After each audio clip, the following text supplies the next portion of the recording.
and Food Affair with Peter and Kobela. Khopolang re le khopotse ta ke dumedise ba re tsiba Garanko FM 107.0 ra ga setšhaba ra le dumedisa today we have a full squad. The family is today. Last week we missed 2 people in the show, but today we made it for the listeners to make up for last week. Ntati Mashala. Khopolang, how are you? I'm okay, and you, sir? All right, Ntati. How was your week? Kofodile. Kobela.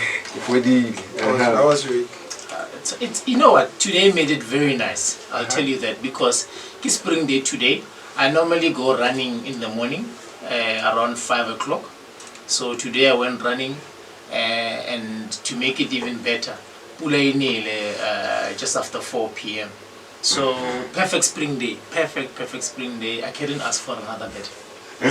Tla ke go akgelle mogala o wena Kobela ka o re thadisetse the news, agricultural news that we are having before we get into the details of the topic of tonight. Yeah, normally I'd go first, but today I want to allow my colleague to go first, and because I think Ishiyaka is slightly longer than his, and his is more accurate. Mashala. Okay, Kobela, maybe just straight or no. I've always got news. Okay. No, I mean, like, I think what really has been happening, I think we would all know now it's the winter season crops are out and the numbers are out, and it looks like we are going to have a huge big bumper crop of the winter crops. I think the winter crops people know are the grains and the cereals. Yeah. Your wheat. Meaning your wheat, your maize, your all the other grains. So according to the National Crop Estimate Committee, South Africa more so the information out is that this year we'll have about 34% higher crop, which is huge than we had last year. So it looks like, even though we had the bargain COVID, but we did very well. The crop this year is going to be about 17.8 million tons of all grains. More than last year? No. I think last year we had around 15.5 million tons. So it's about 38%. It's about 34% higher this year. So, but interestingly, I was having a conversation with one of the economists today in the office in the National Agricultural Marketing Council, and he said, look, normally at this time of the year, the maize price and grain prices sort of take a dip, because of especially when we have a bumper crop. Normally the prices go up, but he's saying, looking at the trends that they've been studying now, it looks like the prices are going to go slightly higher. Okay. And this is because of other countries that are producing the grains have had sort of a disaster season, so we won't have much what do you call that, excess crop. Yeah. So it looks like the farmers are going to be smiling this year. No one has to keep his crops and hide it until the price goes up. So we're good. But interesting enough, I mean, I do the fresh produce markets almost every night, and I've seen more trucks deliver than in a long time. I mean, just last night, at any given time, there was over 50 trucks on the market, which you'll probably find in deep summer. But last night, I mean, was hectic. There was a lot of traffic, meaning there's a lot of production coming into the market, which possibly means that food is going to become slightly cheaper because there'll be supply, and probably the demand will go down as time goes. But yeah, that's something that I picked up last night. But coming up here, I heard in the news now that the petrol price is going up, so Yeah. that may have some sort. But anyway, I think it's just a slight increase. Yeah, but diesel is going down. So petrol, the 93 and 95 is going to go up, but diesel is going down because of the food production, and I think it's working in our favor because we produce using diesel. So I think, yeah, that's probably a benefit to a lot of farmers and a lot of transport, because I mean, we know with diesel very sad to go to and fro, so that's in our benefit. Is that all the news that we I think the second thing, just a very interesting thing that I saw. I mean, in India, the two researchers and scientists who are actually now starting to produce electricity from fish scales. Fish scales. Fish scales. Okay. This was quite interesting. Apparently, I mean, in India, there's a lot of consumption of fish, so they take a lot of fish. So scientists have actually now are working on that research. They've managed to put to produce some I see here they're saying they managed to put on 77 green and blue LED lights from 77. 77. Okay, that's so. Kobela, I need you to lead us into welcoming our special guest and usher him in. Yeah, no, well, definitely Mr. Zuma is eager to share information regarding the bees and everything to do with bees.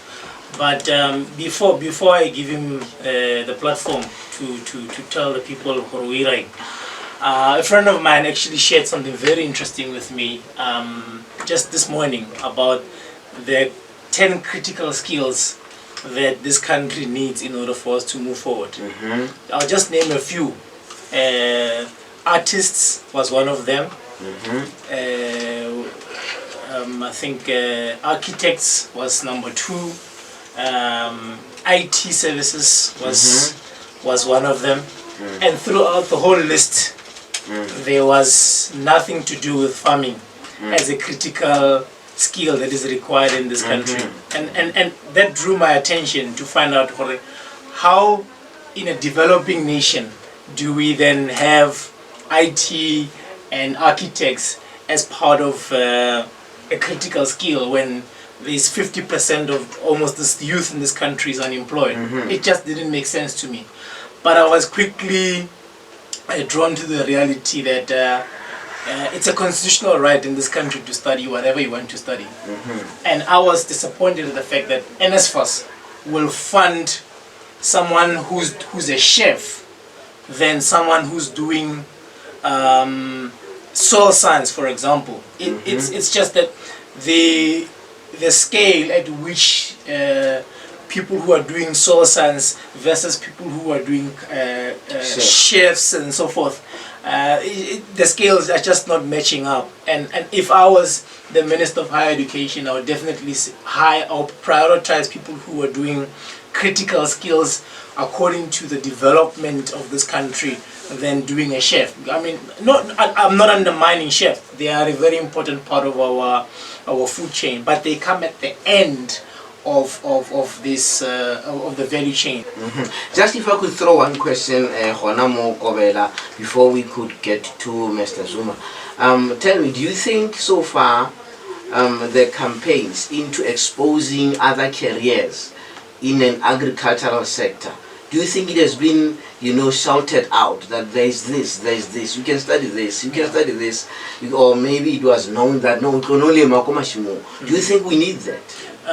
The opportunities, the studies, the different career channels in the agriculture to be exposed to us. Absolutely, and that's the reason why we bring people like Mr. Zuma on the show, because they are doing something out of the extraordinary. That's very important. So absolutely, we need to make louder noise, and that's why we commit ourselves every Tuesday to talk about agriculture.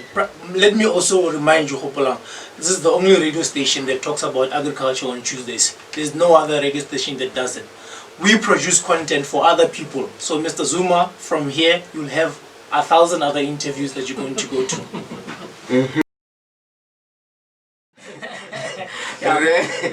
Zulu, you are. It's Zuma. Okay, just let's clear the air, because there have been letters,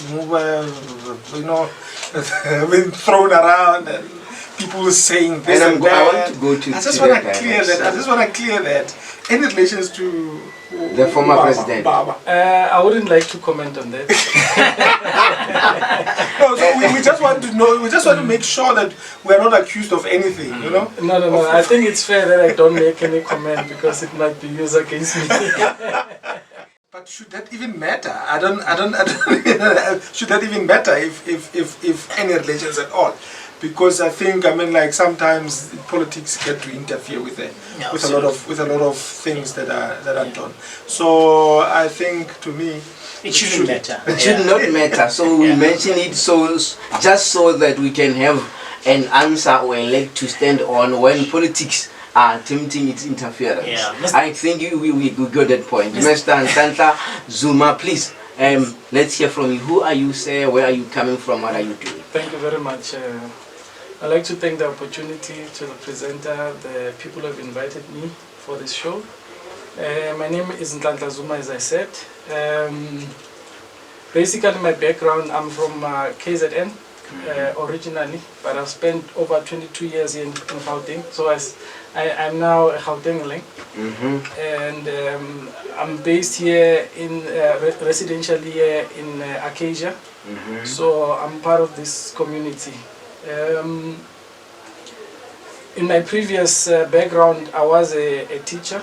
I'm a former teacher, but have worked in public since 1998. But in all that space, I've been exposed to farming, and I've been farming a number of things, of which bee farming is just one, and which I would like to share today and engage our listeners on. Yes, I know that, Gobela, you want to come in with the key points that the gentleman is in the show tonight. But let me just throw one single question. You said, I've been working in public. What are you referring to when you say in public spaces? Yeah, meaning I am working for a government department, and from that perspective, I'll leave it at that. Thank you very much. Gobela? Yeah. Thank you so much, Mr. Zuma. It's always a pleasure to have someone of your caliber to come on to the show. We really appreciate your time. But let's get into it. How did you get into beekeeping? Is it bee farming or beekeeping? Is there a difference? Not really. It's the same thing. Bee farming is the whole it's the whole party, so to say. Okay. And beekeeping is just a specific discipline that you follow in order to have bees and harvest products from it. So what inspired you to get into it? In South Africa, we live in an age where theft is a huge problem. Okay. And having started farming in 2007, in my area I noticed that theft of livestock is very high. Right. Theft of crops is very high. So when you plant common grains like maize, people will just take the whole field. By the time you want to harvest, there will be nothing. So it then changed my thinking in terms of how do I look for something that I can still make an income, but also the local community cannot venture into in terms of the hand. So beekeeping was one of them. Okay.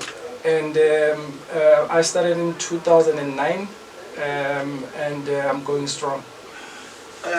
Brantlanza, there's something that I observed, on your shirt, and it says Maluma Avocado. Avocado, and in my own understanding of Maluma, bees do sting. Is there any? Definitely no connection, but definitely the bees will sting you. Okay. Yeah, we'll get into the avocado space because I think that's another part of your business that you're venturing into. Sure. But give us a sense. So, how does one become? How do we replicate someone like yourself who goes into bees? Where do we start? I think the basic understanding is to understand the bee industry in South Africa. Okay. Bee industry in South Africa is very wide. I'm saying that unapologetic because that is the truth. Currently, bee industry is raking in around 20 billion a year, and that is a huge amount of money. Locally. Honey only contributes to about 3.6 billion rand. So you can imagine what is this other big space that most people are not able to enter, are not able to venture into. So for me, I'm thinking, when I saw this opportunity into bee farming, I'm thinking you cannot participate in the industry if you are not in the industry. So it's important that we encourage people to enter the space. Basically, from my thinking is that there is no chance, there is no luck. It's the decisions that you make to arrive at saying you've got a chance or you are lucky. So today, if you decide, which is a decision, to play a lotto ticket and you win, it's not because you are lucky, it's because of the decision. So most people have a fear, a phobia for bees, and they're scared to farm with them. But it is a very interesting space, a very interesting agricultural career that one can venture into. Like you said, it's very sad that in South Africa, some of the careers you have to enter them when you're older. I wish I would have entered earlier, and I'm sure by now you'll be reading everywhere. So it's important that then we expose people into this form of business, because other people don't even see it as business, that you can make a living out of this. But Brantanta, can I just come in there? Sure. Because I think we've moved too quickly from a point that I would like to, because Kobela asked a very good question in saying what the difference between bee farming and beekeeping. I just want to find out, like, what products are you producing, and do you have some sort of wide range of products that you're producing, and how are they coming into play from your bee farming or beekeeping? Bee farming in South Africa is very seasonal.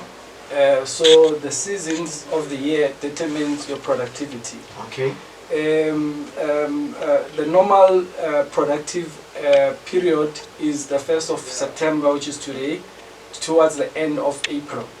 Those are the busiest times in the bee farming space, because that's when you do all the beehive maintenance, that's where you do your harvesting, that's where you then do the products that are derived from beekeeping, bee farming. So it's very important then to understand, if you want to venture into that space, to understand that you'll be guided and you'll be controlled by the seasons. All right. So what are your products? What are the products? Look, I'll be talking about a lot of other products, some of which I am not doing at the moment, but in future we will be doing them. Okay. The most common one is the honey, which everybody knows. But honey is used in so many ways, from sweetening to food cooking, so many applications. And medicinal properties. So I've got a list of products that you can derive from bee farming or beekeeping. So top 5? Give you top 5. It's wax, What do you bee do with wax. Bee wax has a number of applications. And for the Hobolang Mati, Kiharangua FM, Tulahanyo Round Table Talk, Mr. Zulu. Zoom, oh my tongue, my goodness. Yeah. It's fine, I'm a Zulu. Talk a honey. I need honey. Please forgive me, Mr. Zuma. Yeah, I'm kind of stuck into there's a Zulu on my stool, but it does not matter. Mr. Zuma, please go on. Yes. Also, we have a number of other products that most people are not even aware they are derived from the bee. The other one is bee venom. Bee venom is used normally in the cosmetics. That's what you use when it stings you, right? Yes. The bee injects bee venom in you. That's why you feel the pain and the sollenness. Yes. So, but this bee venom has medical properties that a number of people get healed when it's applied. So when it comes to bee venom, it sort of heals things like arthritis, any pain related that you're experiencing. Bee venom will take care of that.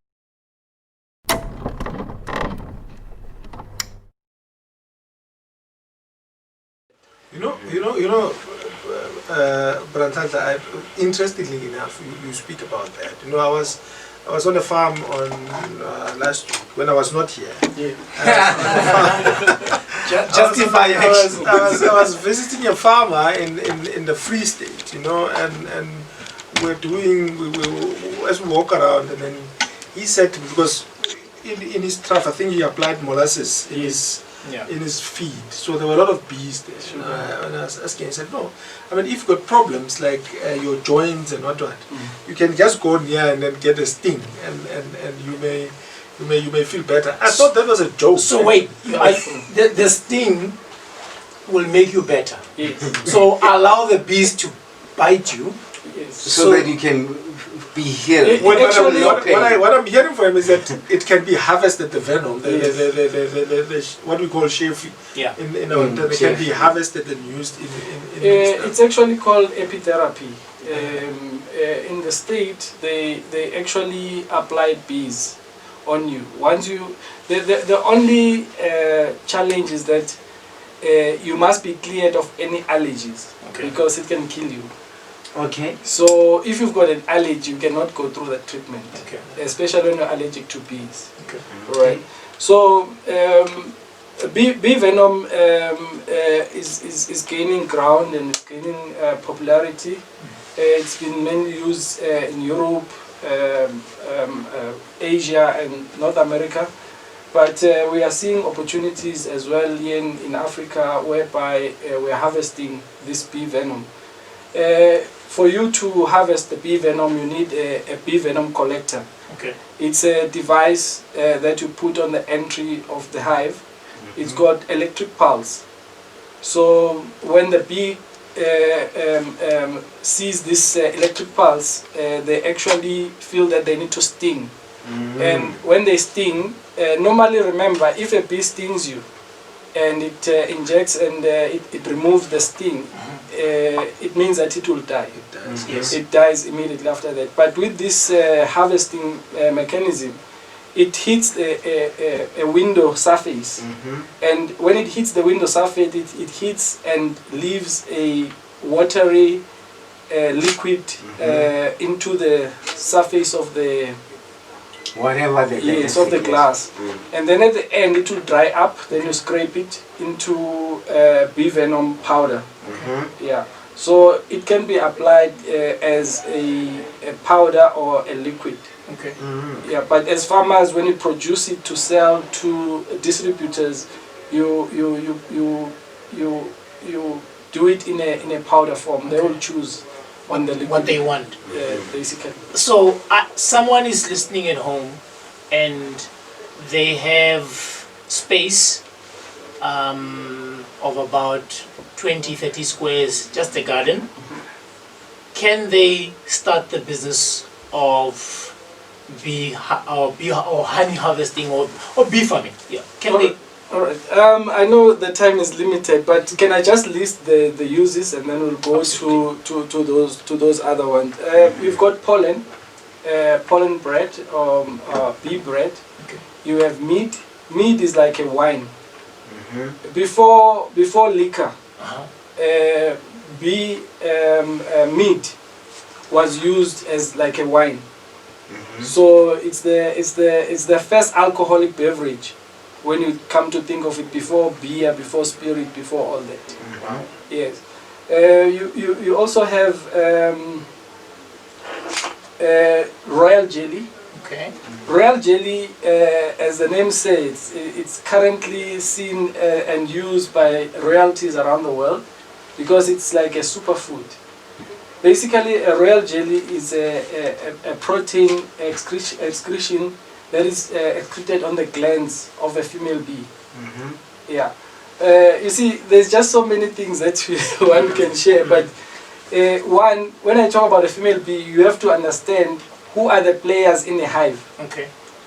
You've got a queen, you've got a female worker bee, and then you've got drones.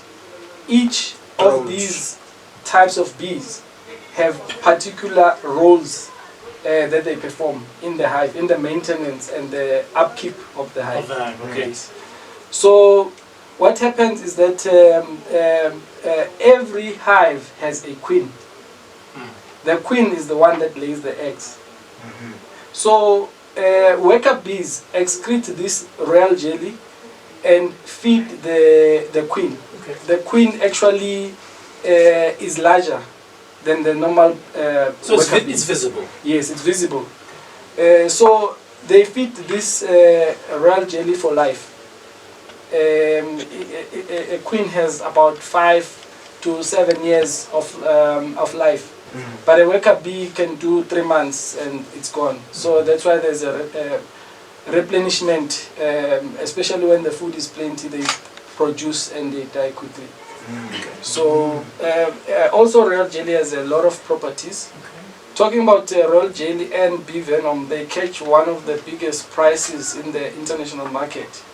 When you talk a gram on the venom alone, 1 gram is about $300 US. Per gram. Gram. I'm not talking kilogram. You're in the wrong business. Let's stop. Let's stop. And $300 US can be assumed to be how much in rand? That's What, what. 4 point something per Yes. gram. 4,000 Yes. rand.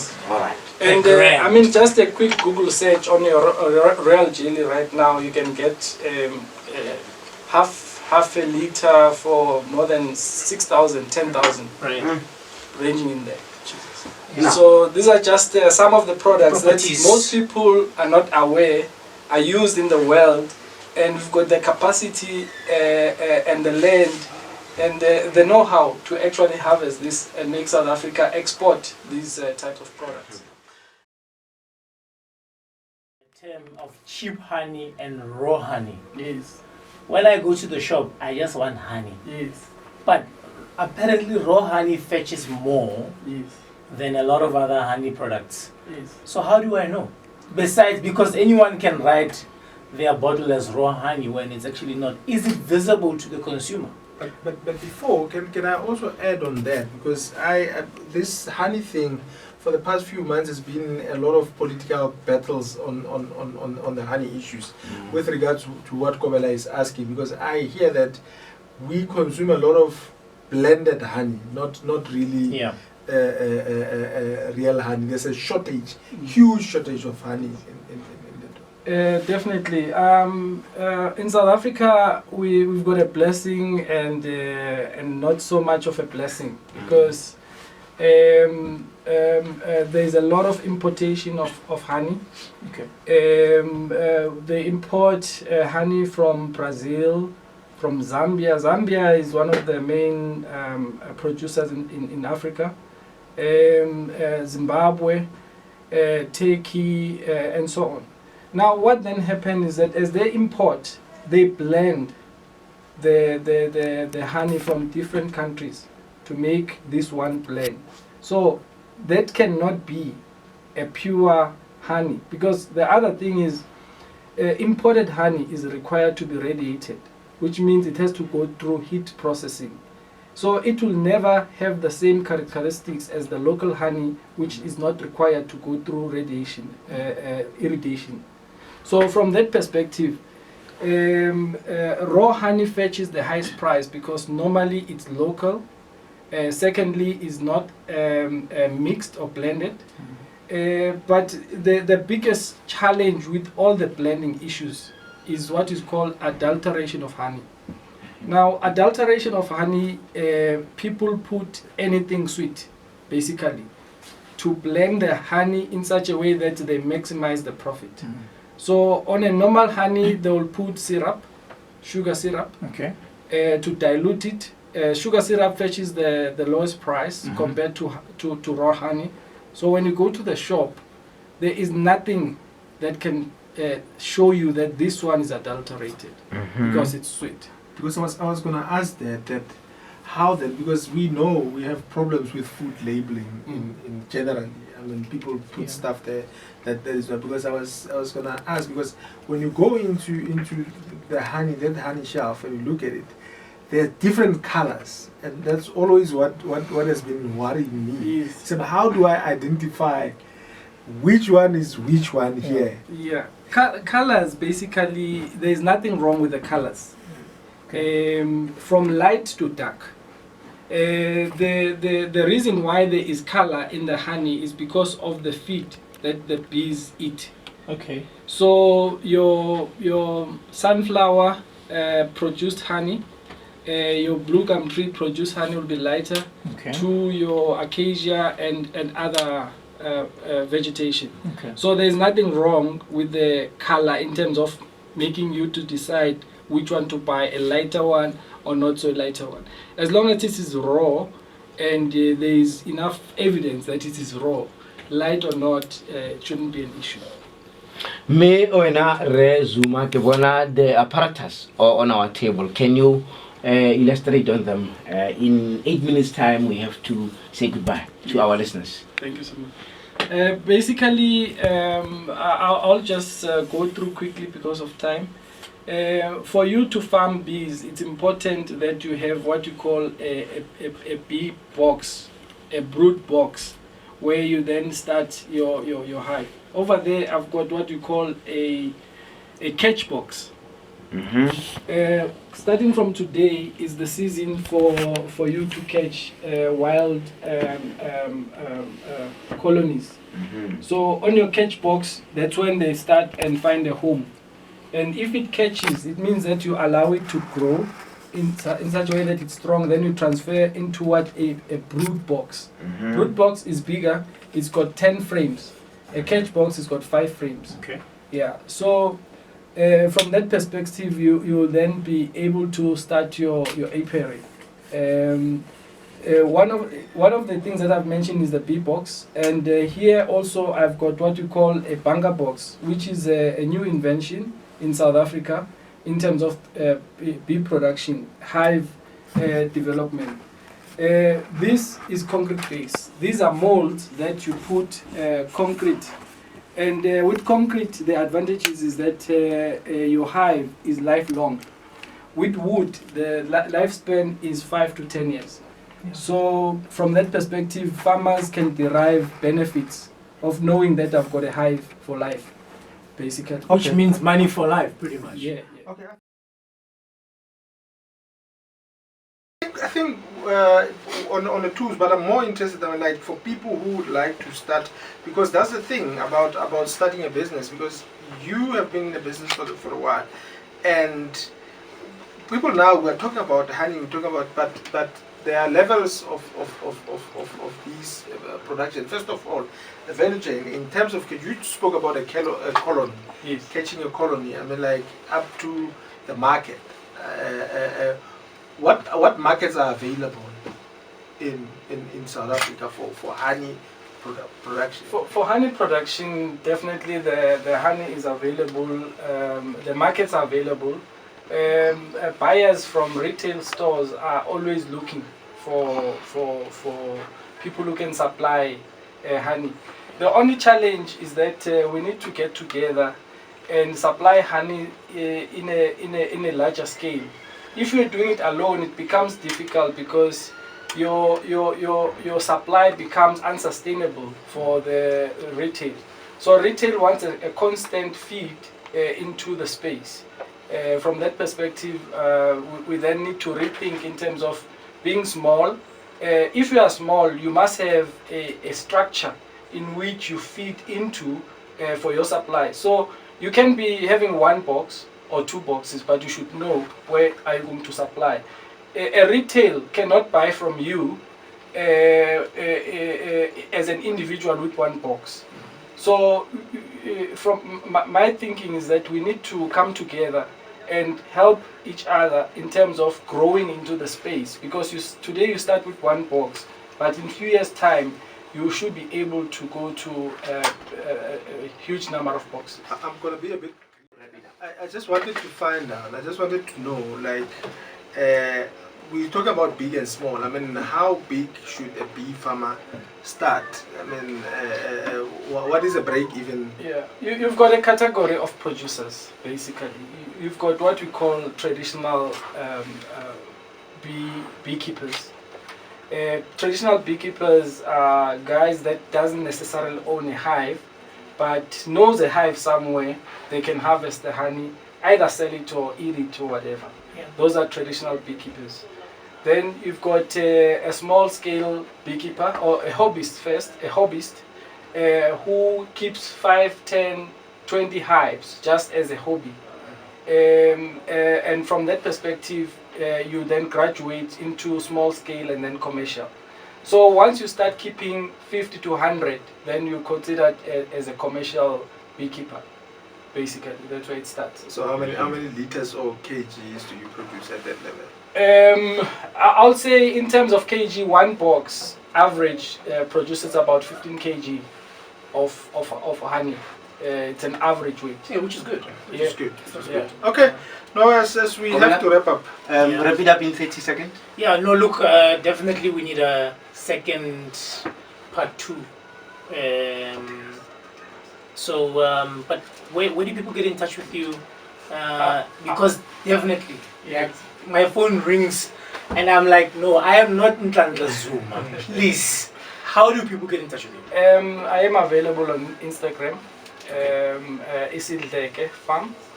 I'm also available on Facebook as Nhlanhla Zuma.